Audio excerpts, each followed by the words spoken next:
Welcome back, Innsmouth Hive. This is your pirate broadcast 665.66 UHM Chemrat Radio, broadcasting live tonight from Bob's Basement Basket on sublevel 351. Bob's is home of the hottest Dimachron Deathwings in the galaxy. Make sure to check out Bob's Heavy Flamer Challenge and see if you can make it through all 12 super hot wings. Butt burner. In Murder Ball news, Rance O'Bellerbones' all-time career death score has reached 49 kills during last night's match when he executed his signature move, dropping nearly 2 floors into the arena's skull pit and splattering Destin Nasher's 6-toes with a massive smash from his two-handed mauler. Rance has the top kill streak this season, averaging a kill every other game since game 1. Rumors are he might be up for option later in the season, and speculation suggests that the Upper Hive teams already have expressed interests in this trade. When we reached out for comment to the owner of the 69th Street Bangers, he told us to get stuffed, Gronk's heads. Not really sure what that means, but I'm sure it's murder ball lingo. As always, tonight I am joined by my co-host, Marky. Oh, what's going on, everybody? Beast, who's... Hey. Immediately. Hello, immediately. Perfect.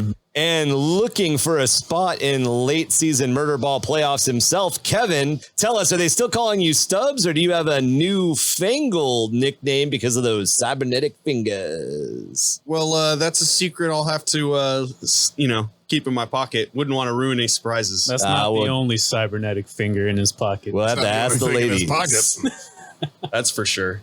Oh, how were the lashings last week? Oh, it was pretty brutal, but I managed to dive into a sewer. Oh, okay. And I still can't smell anything. So that's perfect. So the Imperial Navy didn't want you. Or, oh, no. or They wanted me. I didn't want them. He's still got sepsis. So in today's episode, we are doing our lore stories number 2, and we are specifically going to be looking at Mark's Ork Lore and helping him make a couple of decisions about how to fix that. One of the things we have always wanted to do with the podcast is feature lore, specifically custom lore, homebrew lore, and listener lore very heavily. So we want to get into how to write a little bit more while we explore Marky's Orks. Is this going to be a day I get to come up with really stupid nicknames for your Orks? You can. All right, Marky, without further ado, let me toss it over to you. Yeah. So what I kind of wanted to accomplish this episode with you guys, my friends, my closest, dearest, and nearest friends. You're just sapping us up right now because you have really bad creativity. And you need us to do it for you. Yes. my greatest friends. I love you all. Shut your mouth. So yeah, what I wanted to accomplish this episode was basically my personalized lore, not only mine, but the wifey as well. She also started this army. She would put them together and I would paint them because she's not the greatest painter, and she saw how I painted, and she wanted me to paint for her. So I actually haven't really come up with a lot of lore for these orcs. I love them. I really like Mad Max orcs. So I wanted to kind of build off that. That's kind of why I went off the whole Mars planet and whatnot. So what I wanted to do was give you guys some facts on the army and build off of that from what I give you. Did you also bring the errata? No. You mentioned you brought the facts. I do not have those either. What about the codex? I have none of these things. Oh, facts, not facts. Oh, facts. okay. Yeah, FACS. Sorry, Warhammer puns. They're probably not that funny. Yeah, facts. FAC. I don't know. We're having fun with them. Yeah, but we're barely funny. So yeah, basically what I wanted to do was kind of give everybody a baseline. I'm not very good with creating my own lore, and you guys obviously are. And I think our listeners would appreciate kind of a baseline of where to start when creating their own lore and why. So I came up with a couple things of how I wanted to kind of lay it out. I wanted to start with a theme for your army. So usually when people get an army, they're like, oh, I love this, I love this, I love this. But if you want to get a little more personal with your army, you usually come up with personalized lore. And if you want to get even more personal with your army, you come up with custom things you want to do. For example, Ryan has his Exodite Eldar. He fully customized that army, and he's come up with his own lore for him. And there's things like Tom's Disney Knights. Fully customized his army. He kit bashed specific things on there to flavor up his lore, flavor up his army. It's not And there's nothing wrong with, I don't want to say vanilla because it sounds bad, but vanilla. You don't want, nobody wants second company Ultramarines. Some people want that, and that's fine. There's nothing wrong with that. But some people I built Farsight Enclave. Exactly. Yeah, I have my death match. My Space Marines from back in the day, and you know this because you're stealing them. You're stealing some of them. I literally stealing some of them. No. They're being indoctrinated. See what you did there. So, I mean, like you guys have seen them. There's a couple here and all that, and they're painted white and black. They're Imperial Stormtroopers. Now they're painted black and silver. I 100% took the idea of Star Wars Imperial Stormtroopers and just went, done. That was it. That was how deep my Space Marine army was. So there's absolutely no problem with it at all. And I wanted to kind of spread the idea of you can get even deeper than that if you want to. So I'm going to throw out some facts, some FACSs to you guys. And see FACKSs. FACKTSs? Yes. Facts. FACT. If I'm going to be completely FACTS. Yes. That's it. Facts. Like just because I'm large doesn't mean my brain is, all right? Promise. FUCKTS. Some fucks. So want some fuck? All right. So my theme, I wanted my orcs, our orcs, the wifey and my own. We wanted our orcs to be Mad Max themed. She really liked the idea of a wasteland and vehicles and going fast. She originally picked Evil Sons. I did not pick that. She picked that. And she really enjoyed the whole idea of going faster and being red and like just even the emblem, the mad, like kind of squig looking sun. It looked funny. She thought it was cute. So that's what she picked. Yeah, I like the emblem, the glyph. Yeah, I think it's pretty sweet.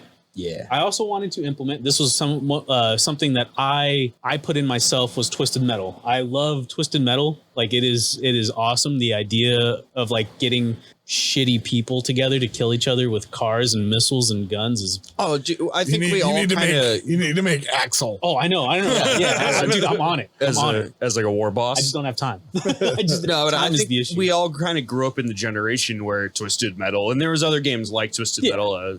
There's Twisted Metal Black hit hard. All of them. All of them hit hard. That was a good generation of gaming, right? Vigilante 8. Yeah, that's the one I was thinking about. I couldn't remember what the last. I was like Vigilante something. That was a good one. Spy Hunter. Yeah, that was a good one too.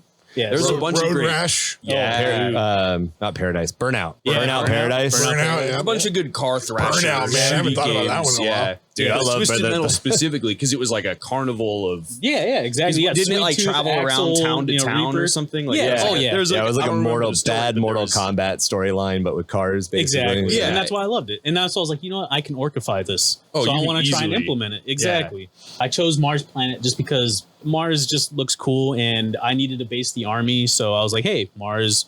Red on red isn't really the best like contrast, but whatever, But that's what I went with. Red dust is a very plausible planetary like feature. Yeah. Because the reason Mars is red is because it has a lot of iron and it's rusty. It rusted. Oh man, look at that! Bam, easy mode. Yeah, and the wifey, she really likes bikers. So when we first started, she had a biker Death Star. She really likes bikers and she really likes lootas. She really likes shooting. So those are the two. Luda. Yeah, luta. That's what she wanted to implement into the army. And as it grew, I wanted more vehicles. I liked vehicles, but there wasn't really a lot when we started. So I was just kind of like letting her do her thing. And I really I like to crump. As everybody knows, I like to crump. So I like to get stuck in. I like to fight.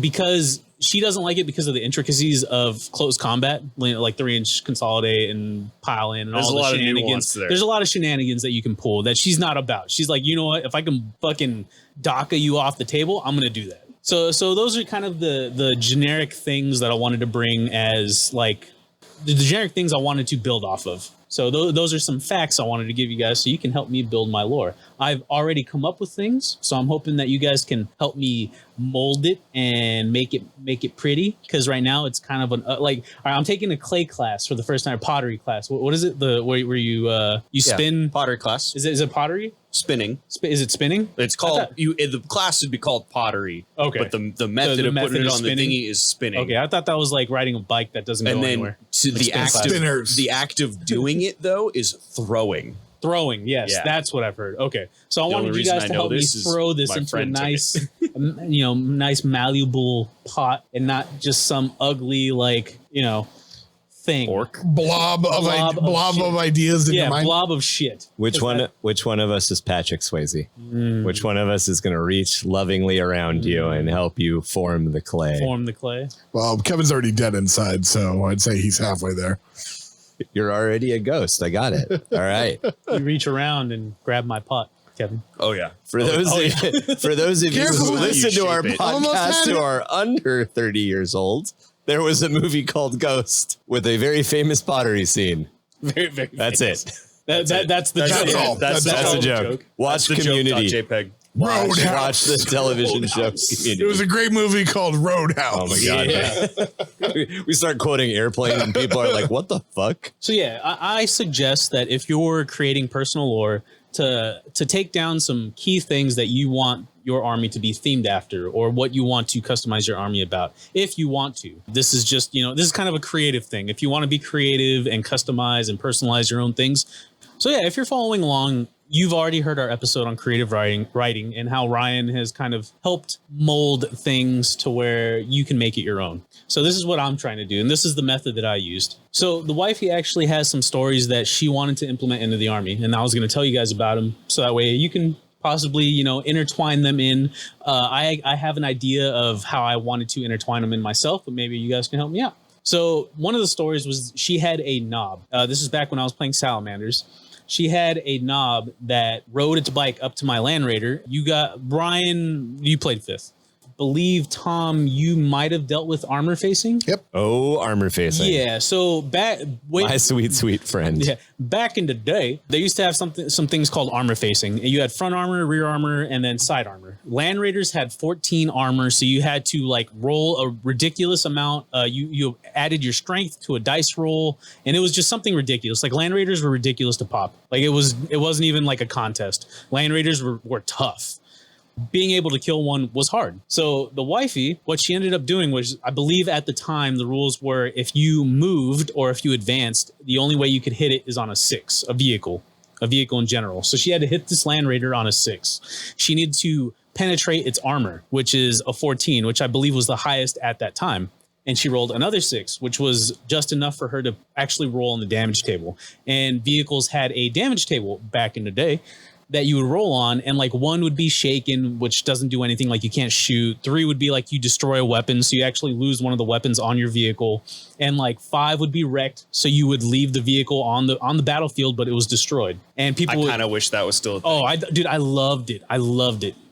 Note that for our next narrative game, we're leaving vehicles on the table as for terrain. Yeah, but 100%. And then we're replacing them with a crater. And then the other thing, to expand upon that, one of the cool things that started happening in the terrain world, which sucks because it doesn't happen anymore, is people would do exactly what you're saying. They would take half. They'd take a rhino, they'd cut it in half. Mm-hmm. They'd split it and they would mold it into a crater. Yeah. And then you would replace the rhino with the crater. Yes, I do. Yeah. Nowadays, with 3D printing, you can get half destroyed rhinos. You can find crashed devilfishes. You can find blown up tanks. The time is now for wrecked vehicles to come back. Oh yeah. Wrecked vehicles would be hot, man. Yes. And on a 6, the vehicle would explode and you would put a crater there. I don't believe that was part of the rules, but I think that was kind of the generic thing that everybody would do. People would put a crater. Yeah, exactly. So she rolled a 6 to hit. She rolled a 6 for armor penetration. She rolled a 6 to blow it up. She rolled 3 6s.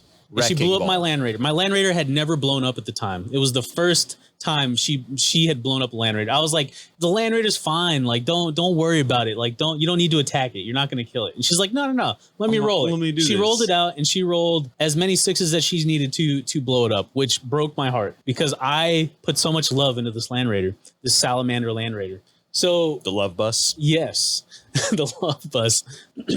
So that was one of the stories. The wifey blowing up my Land Raider. She doesn't let me forget it. It hurts me to this day. So that story, the way I implemented it into the lore for the Orks, was the original battle that happened between her Orks and my Salamanders was the start of something new. salamanders, because I no longer play them anymore, I converted them all to Deathwatch. The original battle, that battle where she blew up my Land Raider, was the final battle between her orcs and my salamanders, the original armies that we played. So they got wiped out. So they both got wiped out. Now on this battlefield, which I will relay later, has a little bit of a twist. They both died out, right? So there's nothing left. All these orcs are going to grow into little baby shrooms and whatnot, and we'll get to that. Yeah, because orcs always come back. Exactly. But just know now that both armies are wiped out. So another story that the wife wanted to implement was Squiggy actually defeating a knight. If you guys don't know Squiggy is a completely custom gargantuan squiggith that I made. I chopped him up and I 3D printed a bunch of pieces. I threw some GW terrain on his back for the howdah. I did I'm pretty proud of the job that I did with Squiggy. It's badass. I love him. So the story goes, we placed second in a doubles tournament with Squiggy. We took Squiggy to a tournament and the wife was my partner and we got to the highest table and the guy had, I don't know which knight it is, Tom. The knight with the spear. The harpoon. Lancer. No, the harpoon? Lancer. Yeah, the harpoon. Dominus. It's a Dominus class. It's the Valiant. Yeah, the Valiant. The thunder harpoon and the claw. Exactly. So Squiggy took this harpoon to the side. Damn. Yeah, he took it. He's got a big old shoulder pad with a big old hole in it, and that's where he took it. So after he took this, he actually charged that knight and killed that knight. The knight was obviously already hurt. Skiggy can only do so much damage, but he actually took this knight out. But he actually took, he took a mortal wound, a scar that he has. Also in this tournament, the table before that, we were playing Tau, and they had a line of Tau, and Squiggy charged up the board, and he actually rolled sideways and did a roll into the Tau fire line and killed Shadow Sun. He killed a bunch of fire warriors. I think there was 3 fire warriors that he ended up charging, but he basically death rolled on this entire army and wiped out a quarter of the guy's army, and they were completely demoralized. It was great. He's a good boy. He was a good boy. So Skiggy's been around. All right, he's done his work. So I actually have a story that I want to. The story that I wrote was actually about Squiggy, but the personalized lore, that's where I kind of wanted you guys to kind of help me mold things to be pretty cool. So I also, when we first purchased this army, we got a Stompa. All right, it's kind of a gnarly start, a Stompa. But this Stompa was already put together. He wasn't painted, but he was kind of jankily put together. He is older than my daughter, and my daughter's 10. So his name is Gramps. So we have a Stompa, Gramps, and we have Squiggy. So those are 2 Titanic units. That's why he's Gramps. Always calls Gramps. Exactly. So we have Gramps and we have Squiggy. Now, I think I'm going to share Squiggy's origin story because I feel like we can build a lot off of that. I also wrote down how I came up with the story. So the main plot points or facts that I wrote were that Squiggy is normally green in color. Outside of combat, he's green. Because if you don't know, Gargantuan Squiggus are green, right? Yeah. If you've seen the Gargantuan Squiggus on Forge World and whatnot, they're green. Yeah. So Dawn of War had them green. It gives you a pretty good idea what they look like. Yeah. So outside of combat, Squiggy is green. He is red in combat. So there's a reason for that I came up with that I'm going to share. But he is he is red in combat. He has a purple mohawk and he has shades, and I took that as a nod to Bebop. Bebop and Rocksteady from Teenage Mutant Ninja Turtles, if you don't know. Now, the reason I did that was because we have a buddy, I'm not going to say his name, but he also plays Orks, and he made a Gargantuan Squiggoth himself. And this Gargantuan Squiggoth he made out of a huge, I believe it was a Triceratops, but it looked like a rhino. Stegosaurus, thank you. And so he made Rocksteady, and I made Bebop, and we both made these Gargantuan Squiggoths at the same time. His was awesome. He made it out of a Stegosaurus, right? Yeah. And he wrapped a Land Raider around it. It was for armor. That's cool. It was sick. There you go, dude. It was fucking sweet. That's cool. So we both have Gargantuan Squiggoths, and that's I also implemented that into my story. And now I wanted to tie these facts into Squiggy's story. And so the story that I came up with was that Squiggy was born on a plane of speckled blood-shaded shrooms, which are just the normal mushrooms that sprout up that orcs eat and squigs eat and whatnot. It's just the normal mushrooms, right? The plane was once a battlefield between orcs and salamanders. Now, that battle happened, and there was so much blood that it enriched these speckled blood-shade... It's such a tongue twister. Speckled blood-shade shrooms, so they were super enriched. Okay, so these are already blood-shade shrooms to begin with? Yes. And then, so that's just the spores that these guys give off. That's the type of mushroom they grow? Right. But then they're not growing in normal moist conditions. Exactly. Space Marine. Exactly. They're sucking up Space Marine blood and corpses. Transhuman blood is being sucked up as the nutrients for transhuman fungology. Exactly. There's some fuckery going on here. Is that why they're all T5? Is that why that's why they will be. All right, so it was here that so much blood was spilled on both sides, none had been left alive. Unfortunately for the orcs, the battlefield was covered in a thin layer of soil, because beneath this soil, about a foot deep, there's an old adamantium plate of unknown origins that was 1,000 miles long in all directions. This causes spores to not produce anything past the snotling. So because of that, orcs need a lot of room in order to mature. So this they gotta actually like grow. They like grow potatoes in the ground. Okay, gestation pod. Exactly, in a way, a fungoid pod, like a cicada. Exactly. They need room. And they didn't have it because the soil was so thin. Yeah. So this big plate. Exactly. So this big plate reached 1,000 miles in every direction. So it causes spores to not produce anything past the snotling, because orc fungoid pods need more room to mature. Now, this is the story of one squig, which sat at the center of it all. Normally, gargantuan squigus are more of like an art form. Normally, they're bred in the pits by snake bites being the orcs of the old ways. They're the ones who like to breed squigs, and they have like prized gargantuan squigus and whatnot. And that's how they're normally created or born. Now, Squiggy, on the other hand, he was born alone. He was born on a bed of Space Marine enriched speckled bloodshade shrooms. Oh, yeah. And because of this, he grew exponentially. So he's like a wild squig as opposed to a domestic raised. Well, normally domestic as far as orcs are concerned. Yeah. Like a couple of snotlings trying to control squigs. It's not going to happen. Yeah. That's why you need a runt herd. Yeah. You need the runt herd. Well, they're like what do you call them? They're like the farm dogs, I guess. Runt herds traditionally herd snotlings and Gretchen. Gretchen and snotlings are in charge of taking care of squigs. The food. Yeah. I feel like Fantasy Warhammer had this part of the orc culture more detailed. In Ages Sigmar, goblins are their own like playable race. But in the orc lore that we covered a couple of episodes ago, we did specifically talk about where Gretchen and Grotz fall into and how they deal with squigs. But we all decided we needed a squig episode at a certain point because squigs are crazy. Yes, I love squigs, dude. Hence squig. And there's a lot in squig culture. That's not even a thing. In squig herding and squig husbandry.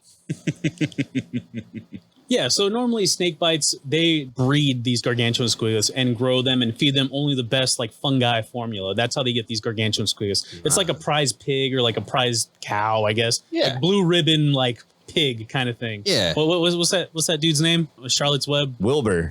It's like Wilbur, but fat and bigger and meaner. And he has with teeth. 2 legs and teeth. Ornery. Because he got all them teeth. And there's a piece of art I saw this last week that had a Gretchen laying down with a sniper rifle inside of a squig's mouth. Oh, hell yeah. That's awesome. That is great, awesome. Dude. That is actually super cool. So sneak attack. So as Squiggy was around, he became greener and larger and larger. And eventually Squiggy ran into another fairly large squig. Now, this is where I tied in my buddy's gargantuan squig into the story.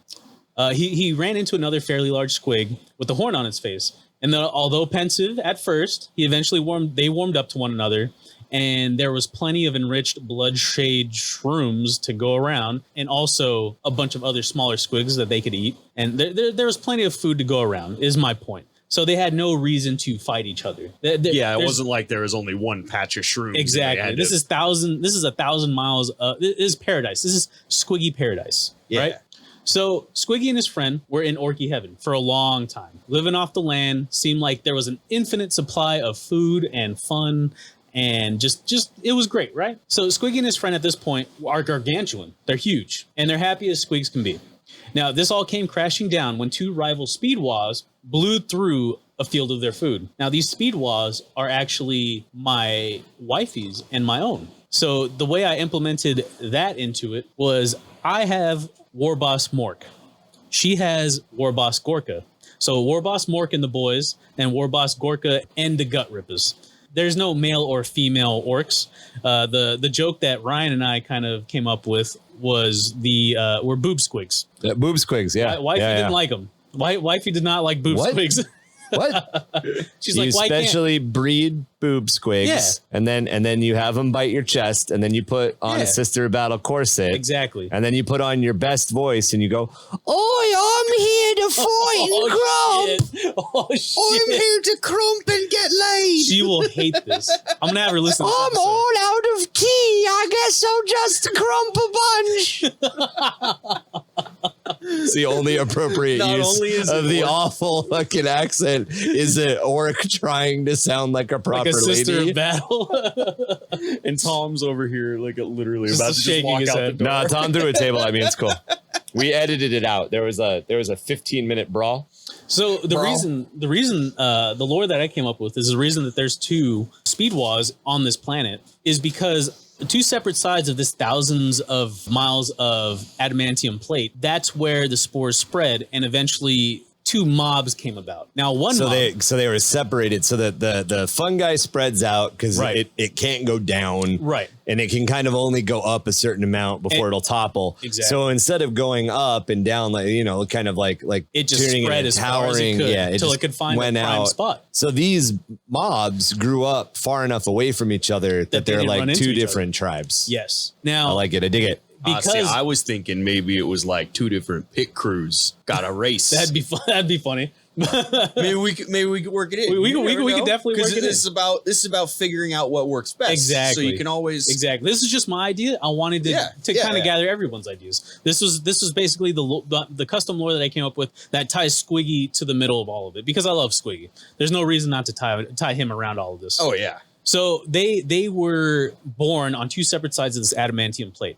Now, because of the battle was so large, there was a Stompa involved. This was like an apocalyptic sized battle. This wiped out an entire company of salamanders, right? So the battle was so large that there's all this orc tech left behind. These vehicles, these bikes, a Stompa.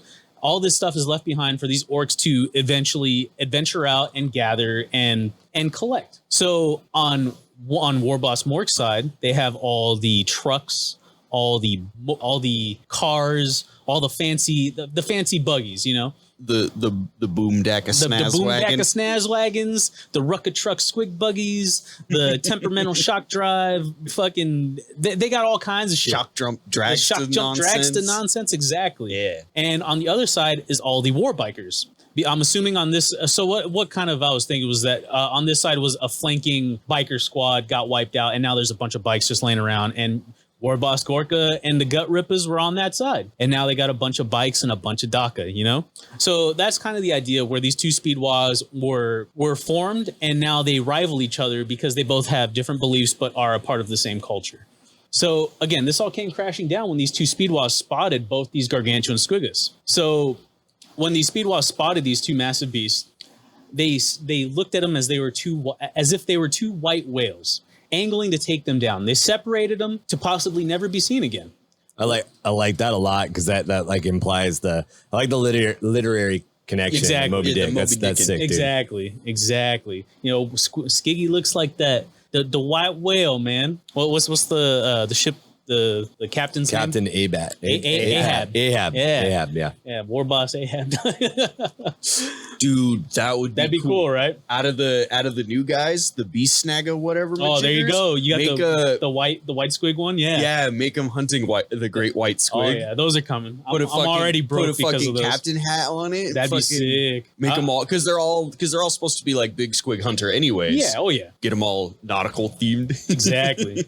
So they separated the two, possibly never to be seen again. Now, the reason I left this open-ended is because I haven't played with my buddy that had this other gargantuan squid in a long time. So I was thinking maybe one day I'll buy another squigoth and I'll buy a gargantuan squigoth and I'll have my rocksteady, and they'll meet each other again. It adds a little bit of some hope. It's like a love story. Exactly. It's like some hope. You add a little bit of hope to the Grimdark universe. Well, yeah, because if it's always Grimdark, then it becomes like jaded. So exactly. You need those little moments of hope to go crashing down. Exactly. So you leave a little bit of like loss in there, right? Yeah. So Warboss Mork and the boys took down and captured Skiggy. I'm sorry, no, they captured. I had to change this because the wifey actually wants Squiggy on her side. So Warboss Mork actually got yes. So Warboss Mork actually chased down the horned Squigoth. Now, War Boss Gorka and the Gut Rippers, they took down Squiggy. So they captured Squiggy because they reached him first, being the faster speed mob. Being on bikes might be a little bit quicker. Look, I'll be quicker. So leaving War Boss Mork to find his horn friend, or find the horn friend. War Boss Gorka. God damn, that's gonna having to have this is gonna be rough. So War Boss Gorka ordered the boys to prepare Squiggy to be battle ready ASAP. Now, unfortunately, Squiggy he reached such a size purely through eating. He didn't have to fight to become the size that he was. All he did was eat. So the boys had to torture him into being battle ready. Metal stakes were bolted into his body to help with his combat effectiveness. You know, running into things and whatnot. You got a big old stake sticking out of you. You're probably gonna mess something up. And he was beaten over and over again until he had nothing left but rage and loss in his emotions. He lost paradise essentially. Now, in his oversized squiggy heart, he had nothing left but loss and rage. Through these tortures, his green color deepened into a dark red, becoming the mark of a frenzied bloodlust. He lost his freedom, he lost his friend, and he lost paradise. So this is the idea that I had, where I actually painted Squiggy to be half green and half red. So as he goes into battle, he becomes gets mad and changes color. Exactly, kind of like a nod to Red Hulk. Mm-hmm. Or the Hulk. Or like when you like old games when you were like, oh, when's this dude gonna die? How much health is he? Oh, he's flashing red. Exactly. So Squiggy also has blinders on. So he has those blinders because I guess it was almost like an elephant kind of thing. You know how elephants kind of after a while. Exactly. Yeah. So I gave him blinders because it's kind of like a horse thing. You know how horses have they have blinders on the side so they don't get scared by things off like in the distance. Yeah. Or they're not distracted. So he has blinders whenever he's going in. Whenever he's going in hot. Whatever. So this is kind of the story that I came up with for Squiggy and the Orks as a whole. If you guys have any idea on how you want to kind of further that was kind of the gist of what I came up with. I like it. Yeah. I don't know how you guys feel about it. How do you feel about it, Ryan? So a lot of your story kind of centers around Squiggy and his buddy. Yes. So I really like that idea, but you kind of did set up, as far as your lore is concerned, you did set up that there are two of these giant squigoths. Yes. And you only have one. And I only have one. And you only have one. That's a $500 that's a $500 debt you're trying to sell. I got you. But then the other thing that you kind of, but you know, sometimes your lore doesn't have to match what you actually table. I got you. But to expand upon that, the other thing that I was thinking was, have these Waz, you know, that obviously they've had their little clash, they've split up, they sent the squiggoths at each other. There's been some combat between them, or is that not part of the story yet? That's not really part of the story yet. They've mostly, because they're so far away from each other, as they're gathering like all the, you know, past things from the war, gathering the things from the old battle. Like for example, War Boss Mork, because Gorka got she got Squiggy. Right. War Boss Mork got the Stompa. He got Gramps. Okay. So War Boss Mork has Gramps. He was able to like cobble enough bits together to make a Stompa. No, so the Stompa was already there. That was from the apocalyptic battle against the Salamanders. Yeah. Oh, so it was like just in the middle of the field. It was field. Cool. Basically, this army is the children. Exactly, the children of the original battle. The spawn of the original battle. As the next generation. As we mentioned in our Ork episodes, the shrine to Gorka and Mork, that is the Stompa,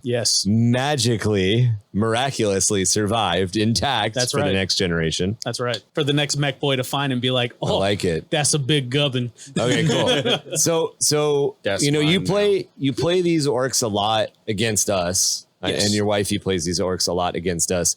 So what, you know, do they find a space Hulk? Do they find a teleporter? To get off planet? Yeah, how are they getting off the planet? So that I wasn't too sure about yet. That's kind of where I wanted you guys' help to, like, is this like their origin? Like, that's kind of what I was thinking. Like, this is more of like their origin. Yeah, that's what it sounds like. Yeah, and all the battles that they've had, like with Imperial Guard, with Eldar. I mean, basically what you're talking about right now is that you have two armies that, well, not even. You have two big groups of Orks. Yeah, two speed walls. You got two big groups of Orks.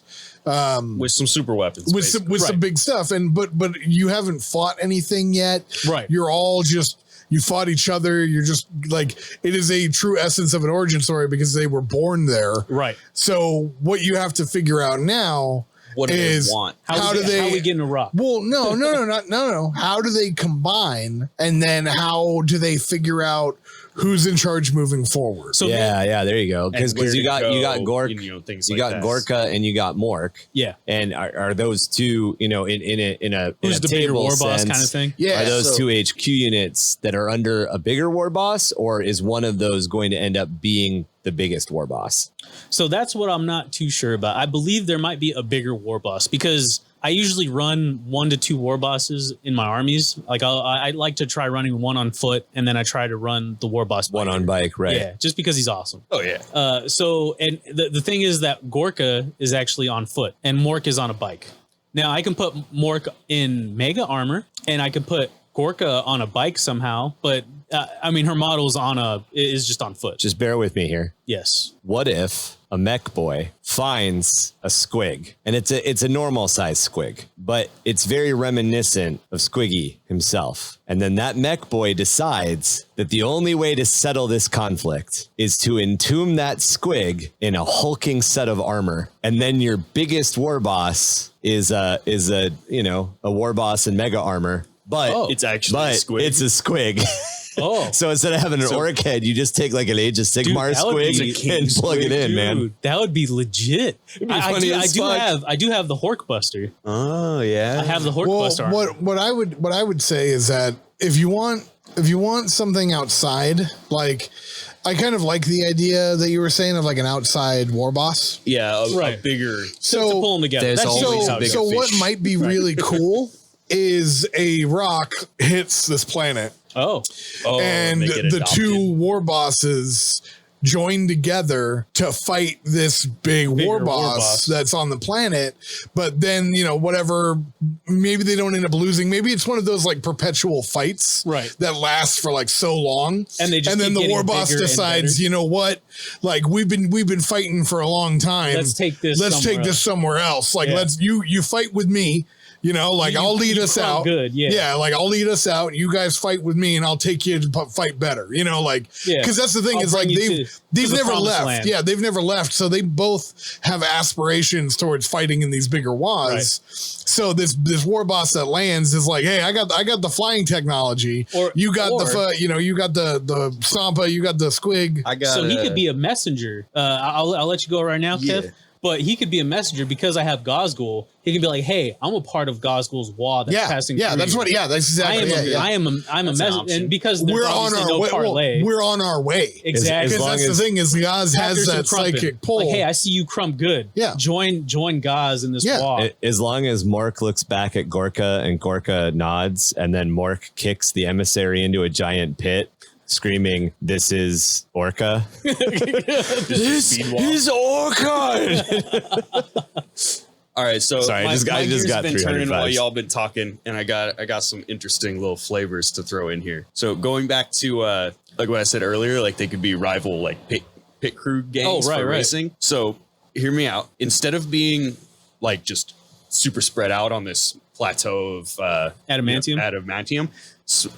Switch the adamantium with Blackstone for spooky Necron reference. And it gives a reason because like adamantium breaks down, Blackstone doesn't. Oh shit! Yeah, that's it. It could be a Tomb World. Yeah. Ooh, okay. And every world was a Tomb World, Ryan. I mean, they all are, but it's fine. That's besides the just point. Kind of like just to weave in a little more flavor there. So I like that a lot better. Yeah, I like because the only reason I chose adamantium was because I was like, hey, what is the strongest? Oh, I got it.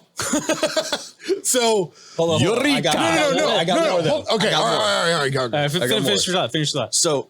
And instead of just being at random points on this thing, they're like on completely dead opposite sides. Right. And then the reason they're like, because they're speed wall, right? Right. They race around it. It's a racetrack. Oh. And eventually they're like, oh, I'm tired of just racing against each other. Yeah. So that's kind of how that's another part of how they fight each other. Yeah. Like they meet up and they're like, rather than who's just faster? Crumping, they race. Yeah. And they compete against each other. And then you could do add in the big war boss. Right. But for now, whoever wins is the boss till the next race. Ooh. Yeah. Ooh. So and then they run out of Promethium on this planet, right? Because it's an old planet. It's already been fought over a bunch of times. So that's why they leave. Okay. Or they're looking to try to try to go race, find more people to race against and more gas. Okay, hold on. So let's build on that. So yes, 100% Blackstone. Yes, 100%. They fight each other by racing. Yeah, yes, totally love this. That's totally all about it. I love that. You think about setting that up as like a big race, and you have a giant squig on one side, like jumping while they're passing the finish line, and then you have a Stompa coming up that's like, yeah, you just got all the flags going. Stompa is the flag. Yeah, dude. So imagine that, right? So then that's cool, right? Rock outside hits right hits like dead center, right? These guys are on the poles, right? And they come to the center to race, right? Well, Rock hits dead center, uncovers Blackstone. Necrons wake up. Yeah, it sends out the signal. It's it's really super quick. Okay. The Necron timer reaches out and sends a signal out, and a nearby war boss slams the rock into the planet because he wants it. No. Okay. No, not that. Rock hits because he is traveling by, right? And can feel, because they feel the psychic energy of fighting, right? Yeah, well, maybe you can see the racetrack from the it's so big, you can see it from orbit. He's on his way to join Gazgul, but he sees this like planet and he's like, is that a racetrack? And then so he ends up crashing. So he's like, we need that for Gazgul's crusade, right? Because he's passing by. Right. So he then decides now crash into the planet. But when he crashes into the planet, Necrons wake up. So now there's a Necron excursion. Like the Necrons are starting to come out of this hidden tomb. And, you guys, the two war bosses on the planet are like, whoa, what's happening? And at the center, they see this big orc war boss fighting this massive, he's overwhelmed now. Right. Because he hit the hornet's nest, right? So now the two war bosses are like, get off our planet. What's going on? What's happening? Because it ruined the racetrack. Oh, you fucked up my racetrack. Yeah. So now they start fighting the Necrons. So now the Necrons, once they've defeated them, right? Because the orcs, basically the two orc war bosses defeat the orcs and by helping this boss in the middle. And he says at that point, you know what? You got this is exactly what I wanted. I was coming here because I was on my way to Gaz's war. We need you. Look how good you guys did against these guys. Come with me. Yeah. And then that's how they expand. Yeah. So now you have a rock fleet, right? Which you've created off of now, this. is there any way to change it from Necrons? Just because I have never played Necrons with my orcs. Right, so it doesn't fit into it. Exactly. So I'm just saying I will keep it. I got an idea. Oh yeah, we can definitely make it. Demons. I love the idea. Easy, boom, demons. We've got Oh, Mark. It's a dormant demon planet. Yep. Dormant demon worlds until the rock demon hits. shrine in the middle. Oh, that's the problem. Impact. The impact wakes up some demons. Oh, you brought it up. You brought up cicadas earlier. It's a demon world that goes through a 1,000-year cycle. Metamorphosis cycle where all the demons. So all the demons, these demon engines, not even necessarily demons necessarily, just indigenous, whatever terrible indigenous life form. Nonsense. Oh, and it's been held off because the racing has thrown off the planet's gravitational pull because you've been racing around the equator. Oh, so it's slowing it down. Yeah. But now you've woken it up and it's pissed because it hasn't been able to come back because you threw off its gravitational pull. Or all the burning of the Promethium has fucked up the climate. Yep. To a point where these murder all of the above. insects. So are we going with demons or are we going with indigenous species on the planet? I think it's an indigenous species that has figured out it's a demon world, but it's a demon world that goes through 1,000-year cycle of wakefulness or non-wakefulness. Every 1,000 years it passes through the warp or something. Who fucking knows? Right. But because of that, there's enough demon energy, there's enough Neverborn energy on the planet that it bonded with whatever metallic-based indigenous life lived there. So think the murder spiders that are fucking made famous because of the Horus heresy, right? But just a tyrannid, like an insectoid race that's covered in armor plates, but now they're demon infested armor plates. Oh, okay. Because that's the way that demon you engines. find. Mark had a shit ton of demon engines. They're natural. They're naturally occurring demon engines. Because that's the thing. Demons, the Neverborn can't stay anchored in our universe without parts of our universe attached to them. So that's why demon engines they get bound into something. What are demon engines? Because they can be bound maybe into those. So basically, when you want to summon a demon for a long period of time, you have to anchor it to our realm. You have to anchor it in the material realm. So the way that they normally do that, the way that warp smiths normally do that, is they start hammering fucking steel plates and weapons onto demons. Oh, okay. And then that anchors the demon in the material realm for longer. So like a demon prince or like Bellicor or any of those big named demons, they can come into the material plane, but they can't always exist here. At a certain point, they have to go back to the warp. Gotcha. Okay. So a demon engine gets around that, but demon engines are usually lesser demons. It's like almost a demon prince isn't going to let themselves be turned into a demon engine. Right. And there's like more to it, like because they have like the animal looking like war dog ones, right? And like those ones, it's legitimately they build a mechanical kind of like dog thing, and then they bind the demon soul to it. Okay, yeah, so that's the other way they can do it. They can build the construct and then put a demon in it. So I was thinking about it wrong. It's not like a demon is looking for something to possess, and it's like, hey, no, they're like legitimately pulled out of the warp and then bound into. So like obliterators. So what you've got is you have an indigenous race of like these human insectoid, whatever the fuck, right? That died hundreds of millions of years ago, right? But they were demon worshippers. So they had built all of these constructs buried deep in the catacombs of the planet that you have no idea about, but they're buried deep under the surface so that when this rock hits, he hits into one of these things, opens up a portal, and then all of these demons. It's like, imagine, do you remember Hellboy and the Golden Army? Yeah, like how they came. I was thinking like Stargate, but yeah. Like imagine something like that. Like they've opened the gate. I was thinking like Pitch Black. Ooh, yeah. I was going with the Mummy. Hits. This is crazy. Oh, that's a good one too. The rock hits. Everybody went a different way. It goes dark, like pitch black. Oh, and they all fucking come back because it's fucking nighttime and they can't speed wall at night, so they like calm down for a second, and then all the fucking things come out. I do like that, but I also I like the idea of implementing. I like the idea. They're all gnarly. Yeah. Gorka. Looks like you're on the wrong side of it. Gorka, looks like I've got all the war buggies. Mork, looks like you're on the wrong side of the river. Come on, man, just put it in there. The Mummy. But I was thinking, because you said tomb complex, so it could be like these big sound. That's what happened. The fungi can't go down far enough because there's these big black stone or sandstone or whatever underneath, and then this rock hitting it breaks that tomb, and then because that happens, like fresh air, whatever catalyst is needed flows in, and all the demon constructs come back. I do like the idea of implementing demons. Yeah, I do like that because we did play Mark, and that was great. Yeah, so, we did. Plus, you also have demons. I do have some demons. I also have demons myself. You couldn't use Tyranids though, because there was that one game. The other cool thing that I thought of, if you want to go with the Necron, especially since I have plans at some point to have every Xenos army, and I know that there's been some other dabbles in potentially doing Necrons, is that could be the shared like game club. So I'm gonna throw a wrench. It's like, oh yeah, shit. Microns come from the same planet. You woke Microns up. Microns are now pissed and are chasing you. So whoever gets, but you don't know that they're chasing you because the orcs are like, fuck it, we're going to the next fight. We're gonna go find a bigger race. So I'm gonna throw a wrench in all this. I actually I want to tie in all of my armies to one another.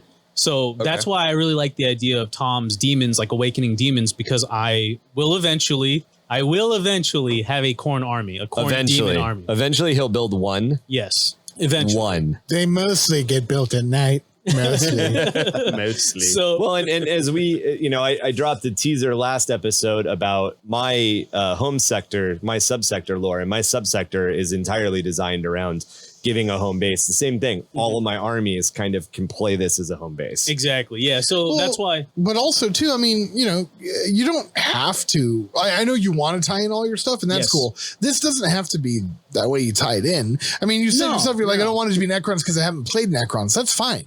I made Disney characters. I haven't fought Ursula. You know what I mean? Like, I know. No, I get where he's coming from, though. No, I mean, so do I. I'm just saying you don't have to. No. Like, by no means. This is just how I want to flavor. Okay, then that's fine. Yeah, okay. It's like just saying, I just wanted that to be sure. A Yarick until I shot up Gasgol. No, and that's there you go. Yeah, totally cool. I'm saying it more or less for the viewers out there that like you absolutely don't have to do it this way. Yeah, and you don't have to tie everything into a central theme. That's just like, these are the armies that I own.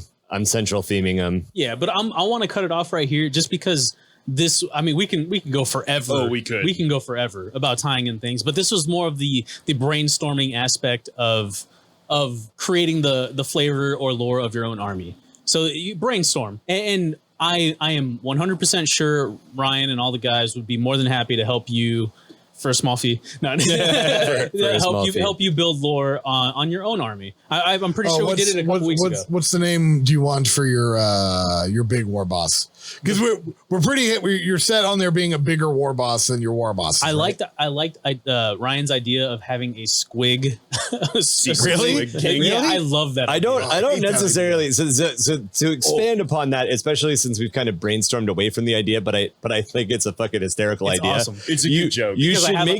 You should make it as a figure, and then it's being held by chains. Yeah. By grots. Like grots have to contain this thing because it's not smart at all. It just attacks. I have a model for it. So it's not a war boss. So it's not a war boss. It's just the size of a war boss. and when the grots can no longer control it, no, that's cool. They let him because it's just a squig. The squig's like, I'm gonna fuck the thing in front of me up, and then the thing next. Like there is no. They have like a shut off button on his chest, like Bane. It turns off the war suit, so it just like crumbles to the ground, and then the squig's like, it's just like bing, bing, bing, bing, bing, bing, bing, bing, like dancing around inside of it. So here's my gears return a little bit. Kind of taking a little bit of ideas like what Ryan said about how the orcs like just the doc just like staples the head on it. Oh right, half orc, half squig. Ooh, see, I don't like those ideas. You don't. No, because it's too comedy. Like it's too. Remember what I was talking about in like some of the other episodes? They made like a racetrack you could see from orbit. I know, and that's pushing. Tom's like, no, that's badass. Yeah, that's cool. But I like bikes. But I'm also thinking like the game Mad Max, the came out a couple years ago for PlayStation and PC and everything. Yeah, that fucking game was amazing pretty cool. game. Like the entire planet, they insinuate that the entire planet in that game is one giant desert now. Right. And like the entire point of that game is racing around. So if the entire planet is a desert, right, and these dudes are just racing around constantly, there's probably going to be, especially if the walls get big enough, why wouldn't there be a racetrack scene from space? Yeah. Right. Oh yeah, for sure. See? That's why I love the idea from space. You could see a speed wall. You cannot from space. actually I'm just saying, see the Great give Wall me of two China from things and space. I'll come up with your stupid name that of your is big not war true. boss. You can, however, see the Great Pyramids from space. I know the pyramids you can see, and you can see Luxor, nobody but that's gives a only shit because contrast. Nobody gives a shit about this, guys. Nobody cares about the Wall of China. Only because you have no idea where it is. That is besides the point. Hey, we're talking about my orcs right now. I got the Great Wall of China. So and this could also bring in because I know you had mentioned before wanting to make like a war rig. This could totally bring in the whole idea of even playing those custom games that we've talked about, where like maybe one of the races is literally you have to. Your goal is to get the war rig from the beginning of the racetrack to the end of the racetrack, and the other guy's goal is to blow up the war rig. So I wanted Tom's to come Imperial up with, Knights are coming in from all sides. So these racetracks could be fucking scorched and covered with like fucking blown up vehicles. There is no reason that these just wouldn't every year get bigger and bigger and bigger because more blasts and more wrecked crap everywhere. So I like your idea about the whole Promethean being low thing because running out of Prometheum. As a nod to Waterworld, where they're running out of oil. And Wasteland. Exactly. Everything, right? Basically any apocalypse. Exactly. So are there orcs that hide under the sand smoking cigarettes? Yeah. And then I'm sorry. You brought up Waterworld, okay? I don't see why not. Yeah, absolutely. So this war rig produces Promethean. So it's like one of the the most what do you call it? Oh, it's like a mobile refinery. Exactly. Yeah. Exactly. Gas town. What if there was a giant controlled by it? Here's your tie-in to the way that the Ork economy works. Boss is He's the one that the gas man. No. Here's the tie-in to Ork culture and what you guys were talking about earlier. We're talking about like Gretchen and Grotz and how they fit in. Right. It's a Titanic, think like 4 sand crawlers from Star Wars across like 10 deep.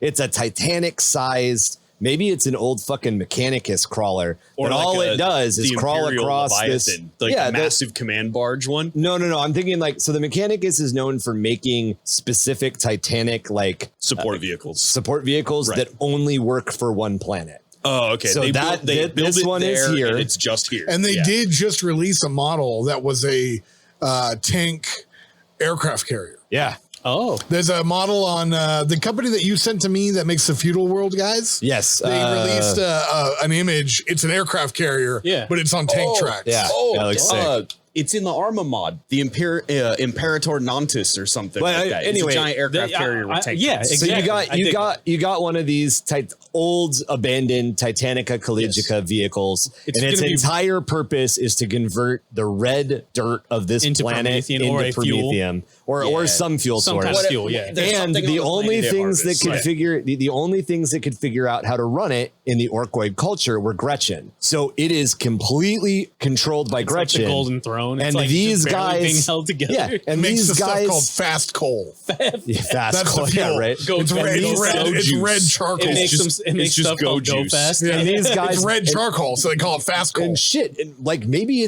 what it is.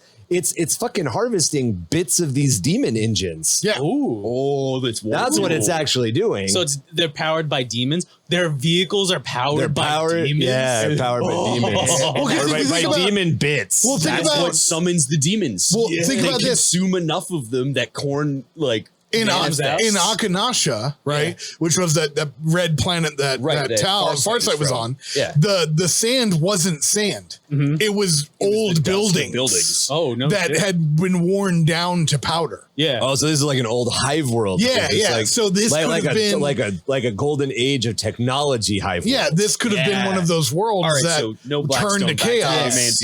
Yeah, that turned to chaos. It could just be like that's just the planet. Well, the planet was corrupted. They worshipped corn, right? Yep. And then it was a giant shrine. Yeah, it was a huge shrine world, right, for corn. And then they all died. Yep. Right, and then the planet, eroded away to be just this desert planet, right? And then the Mechanicus finds it because they're like, there's so much metal resources. But here. the Inquisition shuts it down. Yeah, and then the salamanders end up fighting an orc. That could be the reason. That could be the whole reason the Space Marines were there. The Space Marines were there to get the planet. The Mechanicum? Yeah, to get the Mechanicum out. Rescue the Mechanicum. Yeah. Okay. There you go, man. So you got this giant thing. Mission, they weren't able to get that. Well, because they were there, they did, basically said, hey, look, this is heresy. Like, we're getting way too, like, psychers are dying here because of the shock, the nastiness, the shock waves coming from the center of the planet. Right. We need to get out of here. The salamanders landed. All of this attention on this planet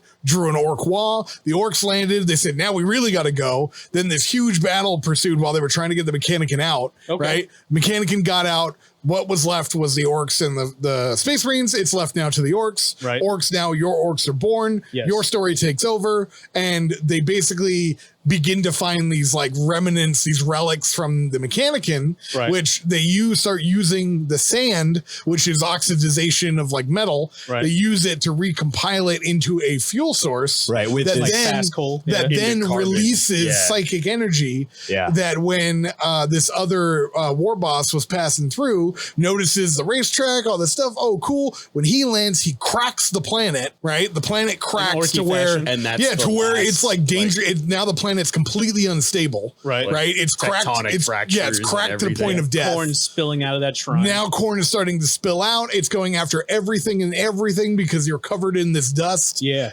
So then now you have to get out. So that's the reason you have to leave. Brainstorming over. Boom. Yeah. That's it for this episode, guys. Thanks for joining us. So, dude, it's gonna be really hard to break us out of brainstorming, but I love that. I really love like basically what we came up with right now. Yeah, we got. So now all we got to do is get red cotton and use red cotton for your smokestacks. Yeah, instead of black. That's so much red though. Yeah, but that's the point, bro. Just take cotton. What if it burns green? It could. Warp fire green. It could. Warp fire. Yeah. Yep. There you go. Just because red on red on red. No, that's fine. Brutal. No, the green is good. Plus, all your lights are green. All my lights are green. Kind of matches up. And it works because all the Skaven stuff fire is green. Okay, nice. Hell yeah. Fixed. So yeah, that's basically what I wanted to. Yeah, warp fire is normal. Oh, and this is why Squiggy turns red. Except in 40k, it's that like weird purple. Squiggy's part demonic. Ooh.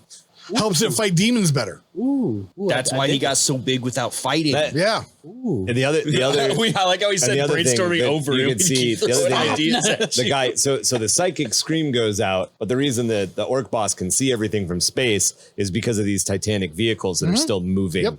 Oh, okay. Yeah. Yeah. You're like, I mean, it works in a little bit. I don't know how, but I worked in a little bit of Dune, like subconsciously. Yeah. I like it's fucking sandworms. Yeah, everything desert. Spice melange. Well, it's because we basically were like, oh, desert planet. So of course we're Dune. desert and apocalyptic. So what? Dune, fucking Waterworld, and the opposite of Waterworld. Mad Max, you know, Starship Troopers. Fuck it, like. And then Twisted Metal racing. Twisted Metal, yeah. I wanted to make sure to keep the racing culture. Yeah, exactly. I love that, dude. That was the other kernel of inspiration for Murder Ball was the concept of death race. Oh yeah, I like it. So yeah, this is kind of where we ended up. So the brainstorming probably took up most of this, but it was also the best part for me. I hope it was good for you guys. Oh no, I bet y'all loved it. We came up with some ridiculous ideas. We came up with some slightly less ridiculous Tom hasn't ideas. come up with the name though. So Tom.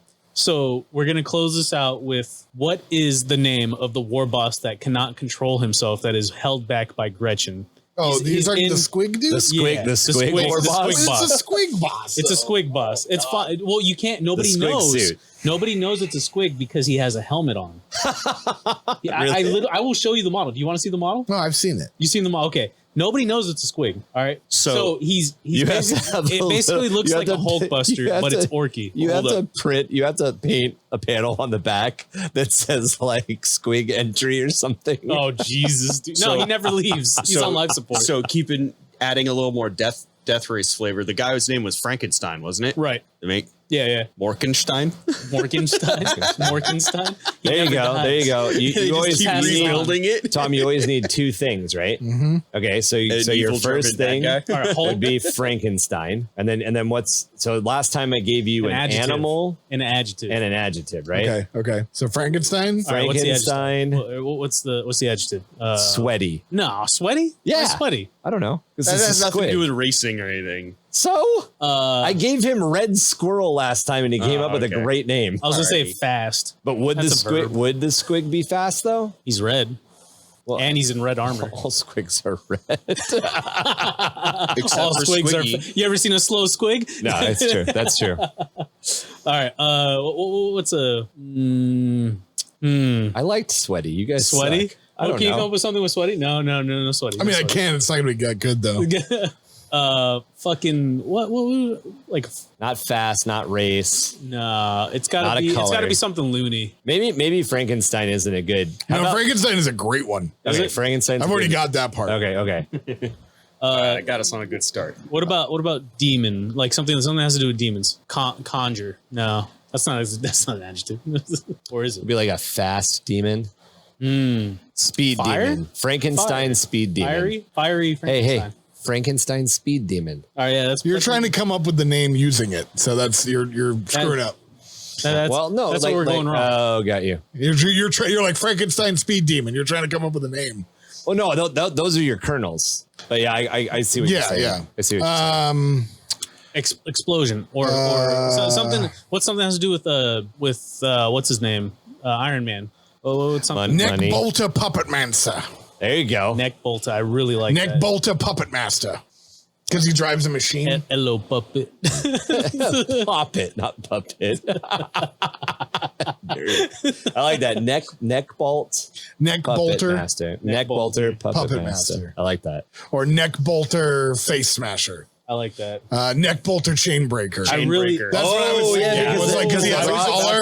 I was about to hold him back with the chains. So I was thinking that's what I was thinking. Neck bolter chain breaker. You beat me to it. Neck bolter chain breaker. Yeah. Neck bolter chain breaker. There you go. Nice. Is that better? I wrote it down. All right, guys. So we worked through the process of the seeds that are used to create lore, how to connect the lore into different parts of how to be a bunch of idiots to brainstorm Mark's lore. Existing army, and then kind of came up with the seeds of a story. And we've got some protagonists, we have some goals laid out, we have something that they're trying to run from. We've tied in everything that I would like to tie into. And that's depending on how you decide to build your lore, it can start out as simple as that.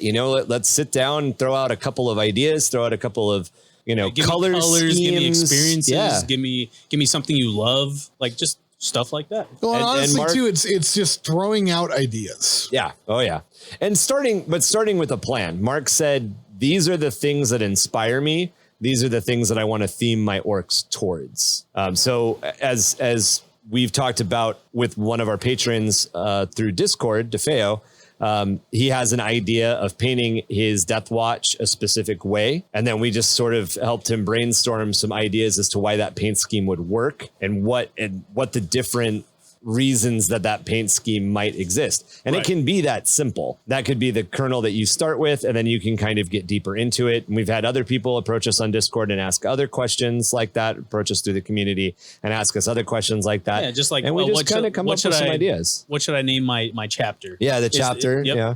And Tom came up with some great names. I tossed out a couple of great names, and I think the member is choosing like bits and pieces. Oh, for that Blood Angels thing? Yeah, for the Blood Angels thing. I came up with some good names for that. Yeah, that was dope. They're all dope. I always throw out one in the Imperial Guard group where some people are like, oh, I need help naming my custom regiment. I'm like, take the street you grew up on, throw the fake Warhammer Latin at the end of it, and then use your house number as the regiment name. Huh. Wait, what are you saying? It's the what? You take like the street you grew up on. And then you have... So 36. We'll do it with me. All right, so 36. 36 is kind of a low number, especially like because Imperial Guard regiments are like 306. So yeah, you can just slap an extra So you're number. saying pick a number and then the street you grew up on? Well, so like, you would have, so for me, like one of my old house would be like the 1492 or so you're taking the number 1492nd Westmorians. Yeah, so I would be the 451st Nevadicus. Yeah, something like that. Why Nevadicus? Because I grew up at 451 Nevada Street. I grew up on a street named Nevada, and the number was 451. Right, I mean, I almost gave the address to my fucking childhood home. Whatever, you don't live there now. That's true. Yeah. The people that live there are probably. I mean, you just have to make sure you're not using these as security questions on your credit card. The 1361st Red Mounticus or Red Mountain Division or Red Mountain. You could come up. There's always easy Red ways Mountain. to apply like those. All right, so Nevadicus actually kind of Nevadicus cool. works. Yeah, like, so I had another one, Cuchillian. That's the one that I threw out. Mine was J. Ago. So let's say we're the 306 J. Like it's literally the letter J. Then it would be Latin, so Janus. So the 306 Janus division sounds like anus. Yeah. I'm not coming up with the fine Janus. You can do Janissaries. Do you know what a Janissary is? Yeah, that's what I was saying. Janissaries, and then you use the city instead. Okay. Scale it out one. So it's like the same thing as like your porn name. Yeah, your porn name is like street and then first pet. And mine's Red Roger. The thing that's going to kill you is the color to your left and the last thing you drink. Wait, what is it? Hold on. Before we move on, I need to find out my porn name. Hold on. Well, what is it, Tom? No, shut up. No. I want to know. I want to know my porn name. Dickus. There you go. It's street. Okay. The first part of the street you grew up on, and then your first pet. Jesus Christ. J Trouble? J Trouble? Ridiculous. J is the shape of my city. Go. Fish hook that booty. That's good. Mine was Red Roger. All right, name your regiment. So it's just J Street. Zoom out so one to city. Out. Right. What was the city? Gotta wrap it up. Yes. Dago? San Diego? Yeah. All right. No, that works. That works. Yeah, because you have the Saint Diegan Janissaries. Yeah. There you go, dude. Oh, yeah, there you go. Fuck, Kevin, you're good, man. Yeah, that's good. Sometimes I'm good. Yeah. I dig it. I mean, it's a little like short bursts, like the gears turn, and then I spit out something. But sometimes it's really good. It's not Talon's as old as time good. It's not Talon's as old as time. All right, guys. So that's the taste. That was mine. So this is a taste of how we move through the process of building lore for our armies. What's your custom orc lore? Do you have any of your own custom orc characters? Do you have any cool war stories that you want to send our way from past games? How do those war stories affect the lore that you're building for your current, army, chapter, whatever you're working on? You can reach out to us through underthehiveofmadness@gmail.com or jimdarkgaming@gmail.com. Have a desire to work with us on lore? We've got that covered as well over on our Discord with our world building Hive project. You can join us in brainstorming out the details that fill out our ever expanding world. Discord is probably the best way to reach out to us because we are all on it way too much, and we ignore our normal personal lives. And you can actually get a lot of time communicating with us, and we play a lot of video games on there too. And there's other members of our community on there to talk to also. Yeah, and they're pretty active just as much as we are. So we've got a really nice, enriching, growing community, which is amazing. Yeah, come join our little village. They're all a little rough at first. They like to talk shit. Don't let them discourage you. Listen, Linda. Don't let them scare you. Listen, don't Linda. let them scare you. They're not that scary. After like 10 minutes, you're like, oh, okay, I see what these guys are. Discord. You smell so good. Don't talk to that guy. Welcomes. If you like what we're doing and you want to support us, you can find us on Patreon at www.patreon.com/Under the Hive of Madness and join our growing Underhive gang of 4-armed rats. You can help us decide the next major lore series that we might produce, see video podcasts, and other sneak peeks at our upcoming content, as well as asking us questions and a couple of other special perks. We're also working on some basic prototype rules of our own, and we're trying to figure out how to get those bound into some pretty cool PDFs with some custom art and some other stuff, so you guys could print them out, play some games. You guys want to dabble? Yeah, a little dabble. A little dibble dabble. The double dabble. Even. If you'd like to keep up with us on social media, head over to our link tree, which is linktree/Under the Hive, for a collection of links to our various personal projects and group projects. As always, I have put spellings and links in the show notes so you guys can get a handle on how we spell stuff. Kevin and Beast are deep into a wing off against some nutty Jays that just dropped in. These hooligans are a couple of bones away from tipping over a table, and the Jays have started to call for reinforcements. Not really sure why, but Marky's heading over there. Between us listeners, I'm checking the charges on my plasma pistols since the heat in this kitchen is getting red hot. I've been your host with the most, Ryan the Goblin King, here with 665.66 UHM Chemrat Radio, reminding all our hive rats, ratettes, bugs, ghouls, and scummers to keep your murder ball debts in check. More than a few fans have vanished down those long, dark alleyways, and the rumor is that the commissioner might be pulling them string. Leave a few extra corpse crackers out tonight so you don't lose any more digits, Kevin. To the hungering 4-armed emperor. That's all from us. I swear to God, if you give me one more slant-eyed Jay, you piece of shit, I swear to God, I'll take a bite out of you next. Fuck you, you piece of shit. You fucking win.